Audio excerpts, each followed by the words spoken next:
但妈妈却变小了。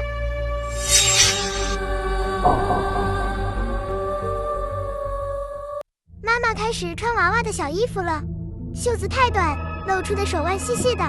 今天早餐时，妈妈坐在娃娃的椅子上，她说大人的椅子太高了，坐着不舒服。我的旧娃娃现在睡在妈妈的大床上，枕着妈妈的枕头。娃娃变大了，妈妈的红睡裙穿在她身上刚刚好。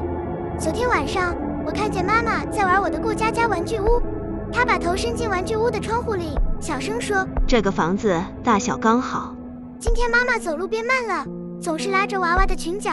娃娃现在比妈妈高一点点了，她会弯腰给妈妈系鞋带。现在娃娃穿着妈妈的红拖鞋，在厨房里做饭。